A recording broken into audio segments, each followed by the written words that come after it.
جہنم کی آگ کتنی بڑی ہوگی؟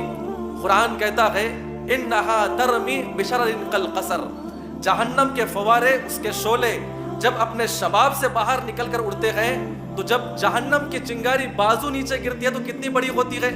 دنیاوی آگ کا اگر معاملہ اگر دیکھا جائے، اگر آپ کہیں پہ آگ لگاتے ہیں تو چنگاری اتنی سی ہوتی ہے، اتنی چھوٹی سی ہوتی ہے۔ قرآن کہتا ہے کہ جب جہنم اپنے شباب میں اچھلتی ہے اور بھڑکنا شروع ہو جاتی ہے تو اس کی چنگاری دنیا کے اندر ایک بڑے سے بڑے محل اور قلعے کے برابر ہوا کرتی ہے۔ لہٰذا اس کی چنگاری کا یہ عالم ہے، تو غور کرے کہ جو انسان گناہ کرتا ہے اس جہنم کے اندر پھینکا جائے گا تو اس کا عالم کیا ہوگا۔ انسان کو جلا کر راکھ کرنے کے لیے، انسان کو مارنے کے لیے، انسان کو موت دینے کے لیے دنیاوی آگ کافی تھی۔ اللہ رب العزت نے جہنم کے تعلق سے کئی الفاظ بیان کیے ہیں۔ نار الکبریٰ، بہت بڑی آگ ہے۔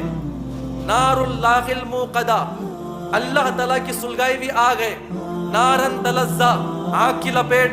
نارن حامیہ، اللہ تعالیٰ کہتا ہے یہ جہنم کی آگ بڑی سخت ہوا کرتی ہے۔ یعنی جہنم کی آگ کے کئی صفات بیان کیے ہیں۔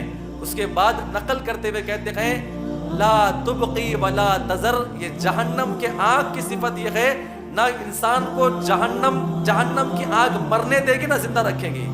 اللہ تعالیٰ کہتا ہے ایک مرتبہ انسان اس کے اندر داخل ہوا لا یموت فیہا ولا یحیا، وہ چاہ کر بھی مر نہیں پائے گا اور وہ چاہ کر بھی اچھی زندگی نہیں گزار پائے گا، کہ اللہ رب العزت فقط اپنے نافرمان بندوں کو آگ کا عذاب دینے کے لیے اس آگ کو پیدا کیا ہے، ورنہ مارنے کے لیے، اسے ختم کرنے کے لیے، اس کو موت دینے کے لیے دنیاوی آگ ہی کافی تھی۔ اگر ایک انسان کو آگ میں پھینک دیا جائے تو چند سیکنڈوں کے اندر جو ہے وہ خاکستر ہو جاتا ہے۔